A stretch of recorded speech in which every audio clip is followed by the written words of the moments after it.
Hey, Pops, you have a request? Well, it's been a while, but I think I can put it on one last time.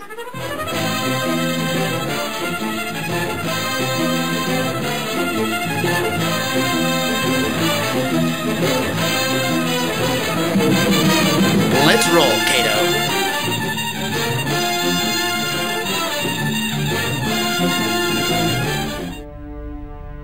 In a world of uncertainty, where movie theaters are plagued by remakes and sequels, in a world where big-budget movies can still suck, in this world we have the Blockbuster Buster.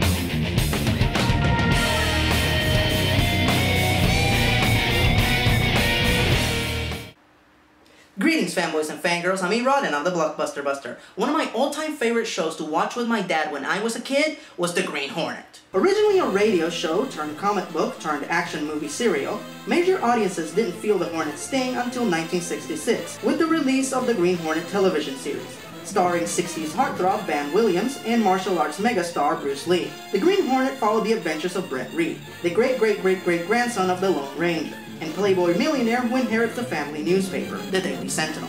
Brett decides to tear a page from his great-grandfather's book and fight against corruption as the Green Hornet. But unlike other superheroes, the Hornet poses as the crime boss and fights organized crime from the inside. While the Green Hornet never reached the popularity of its rival show, Batman, it did reach its own series of landmarks. For starters, the Green Hornet and his partner Kato were part of the first ever live-action superhero team-up. Eat your heart out, Hulk!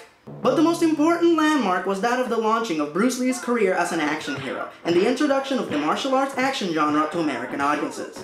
One of my fondest memories as a kid was watching The Green Hornet with my dad, so we were both pretty stoked when rumors started to arise around 2006 that they were making a Green Hornet movie. Initially, Kevin Smith was set to direct what was going to be a follow-up to the original series, which saw Brett Reed die at the hands of a former enemy, and an aging Kato trained Brett's son, played by Jake Gyllenhaal, to be the new Green Hornet, along with Kato's daughter, played by Zhang Ziyi, as the Hornet's new partner and bodyguard. Now that sounded awesome! Unfortunately, Kevin Smith dropped out of the project, and for reasons that I can't explain, the movie became a comedy. And then, somehow, actor Seth Rogen and his partner Evan Goldberg took over the project. I shudder to think what these two assholes did with two of my childhood icons. Alright, let's do this! So our movie begins with a young Brett Reed getting a talking to from his father after he got in a fight at school. Trying doesn't matter when you always fail.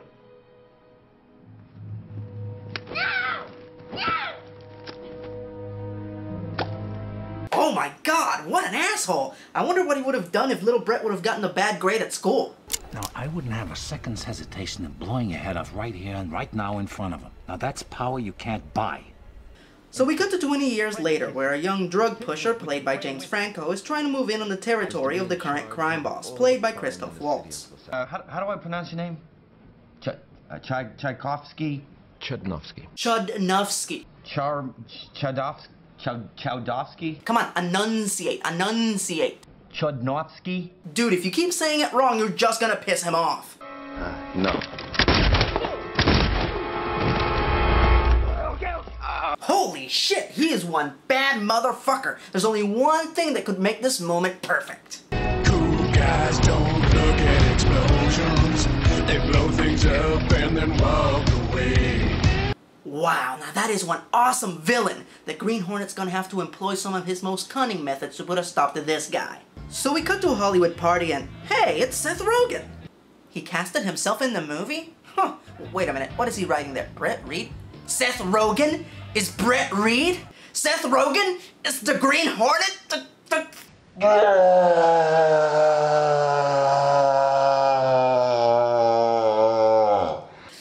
Now if you excuse me, I'm gonna go find the ones responsible for this decision.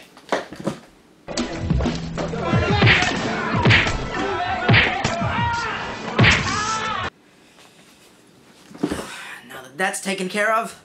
So, not Brett comes home after another night of partying to find that his dad has passed away due to an allergic reaction to a bee sting. So, this would be when Brett turns his life around and becomes a superhero, right? No, this apparently gives him carte blanche to be an even bigger dick. Who makes my coffee? Will someone explain to me why on the worst day of my life my coffee tastes like shit? Your coffee is normally made by Kato. Finally, a character that I like. Wait a minute, who's that playing him? I've never heard of him. Jay Cho. Huh. He's a singer? You know how many martial arts superstars would consider it an honor to play Kato, and they picked a singer? You know what? Who am I to judge? Maybe Jay trained really hard to earn the part of Kato. I'm gonna give him a chance. So Kato, who is apparently an engineering genius, shows not Brett all the cool things he built for his dad, including a machine that makes the perfect cup of coffee and a bulletproof car that has blades that come out of the wheels. Wait a minute, why would Mr. Reed need a car like that? What the hell are you? I'm Batman. Well, when you're a douchebag, you're bound to piss off the wrong people. Later that evening, the two get to talking. Okay, no? What do you say we get ourselves some goddamn justice, huh? Justice for what? Your dad died of a bee sting! So the moronic duo put on their best LARPing outfits to go out and cut off the head of Mr. Reed's statue. Oh, I get it, because he tore the head off the doll at the beginning of the movie. God, this is stupid. But before you can say waste of celluloid, they run into superhero cliche number 003, rescuing the damsel. As expected, not Reed is a worthless piece of crap. But this is it, fanboys and fangirls, we're finally gonna get to see what Jay can do.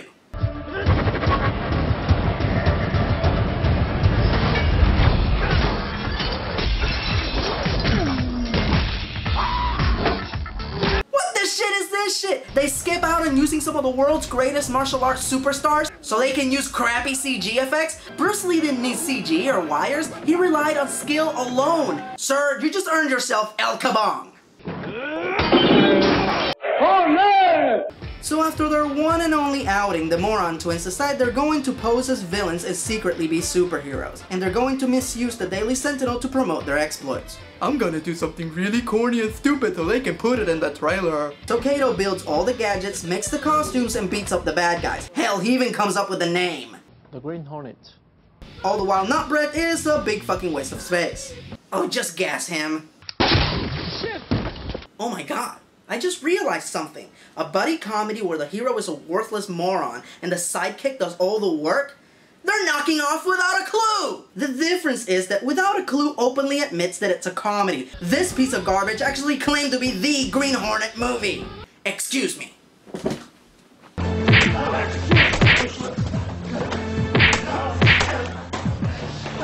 Their antics eventually get back to Chodnovsky. And would you care to guess how he found out that it was the two of them that were behind all the attacks? Cause the green jerk-off left a card with his email on it. You know, like in Kick-Ass, only Kick-Ass was a straight-up parody, while this was billed as the actual Green Hornet movie? It makes you look cool. I need to look cool now? What the hell? You said my outfit was pimp.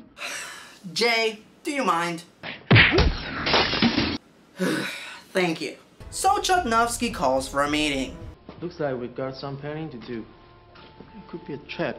You should go to sleep. So tomorrow, you could process my incredible plan. So I'm just gonna take a stab in the dark here and guess that your plan is to fall for the trap and then run away like a bitch. Yeah, that's what I thought. So, because not Brett has the intellectual prowess of a bucket of paint, he has his secretary, played by the lovely and talented Cameron Diaz, use her degree in criminology to predict the Green Jerk-Off's next move. And then he follows her predictions to the letter. But that's not all. Even though it's fairly obvious that Cameron and Kato like each other, Corporal Douchebag still hits on her all the time. Each bite is like an orgasm in your mouth. Alright, do it. Oh my god! You know what? This is it. This is the first time I've ever watched a movie where I'm 100% rooting for the bad guy. I'm talking about a motif, a theme, a mask, perhaps a stylish cape. I'm talking about the death of Chodnovsky and the rebirth of Bloodnovsky. What? So now Christoph Waltz is going to be a goofy costume supervillain for no good reason? I'm coming over. tell him to hold the elevator for me.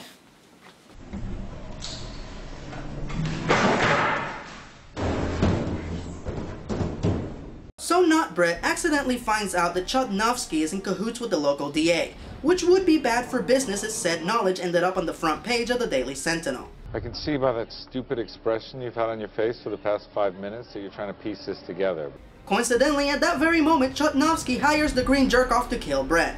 What a twist! But the joke's on the baddies, as Nimrod records the DA's confession and Kato saves his worthless ass. Here's the dealio, okay? We're gonna get this flash drive to the Sentinel. It's got Scanlan's spilling the beans on. We're gonna put it on the net. Wait a minute, don't you have wireless internet in your car? I mean, that's how Cameron sent you that Hornet info. She emailed it to you, and you know what? Why do I even bother? I'm talking about the same idiot that confuses a shoe for a phone.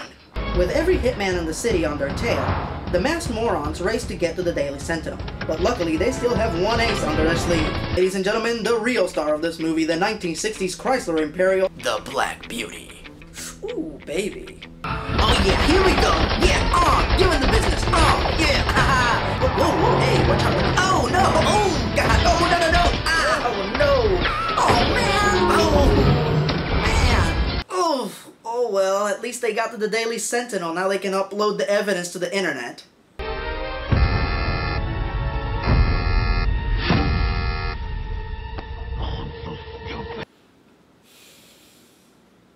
Alright, do it. So our heroes are caught in a tight spot with dozens of gunmen coming after them. Hey, what's Chodnovsky got in the bag?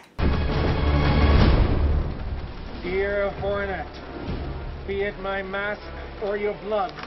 Kato easily takes out all the gunmen, but the red idiot gets a drop on him.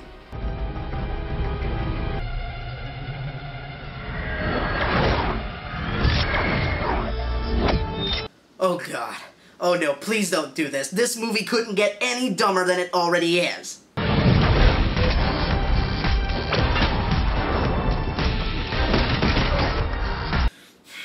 So he just magically gained fighting skills without any merit or training. Alright, that's it.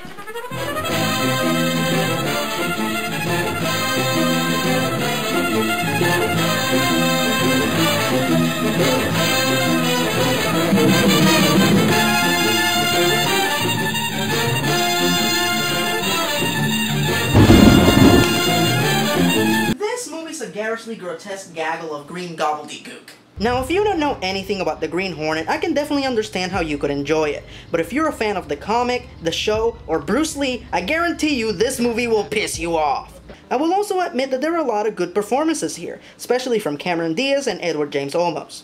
They just got the leads completely wrong. And that I'm an incompetent schmuck who needs a gun that shoots farts at people. That's what that means. Yes! So if you're curious to know who I would have picked to play the Green Hornet in Kato, I would have chosen Carrie Elways to play the Green Hornet, and Jason Scott Lee to play Kato. And on top of everything, I'm one of those people who just doesn't find Seth Rogen to be very funny. Half the time, he's just rambling random shit. It's a little thing and you keep pulling out things, and just when you think there couldn't be any more cool things, a new cool thing comes out. How do I explain this? Imagine that they took this great hero with this great legacy and just turned him into a complete asshole.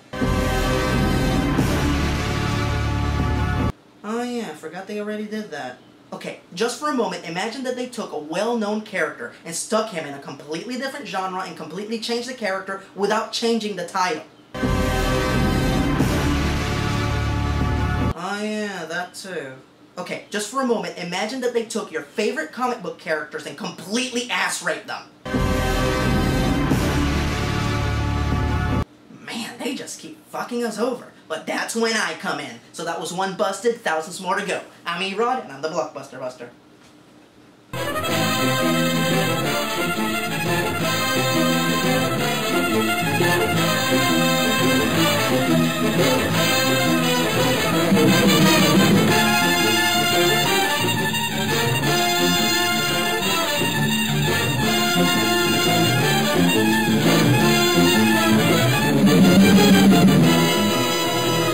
Check out my website, suckers!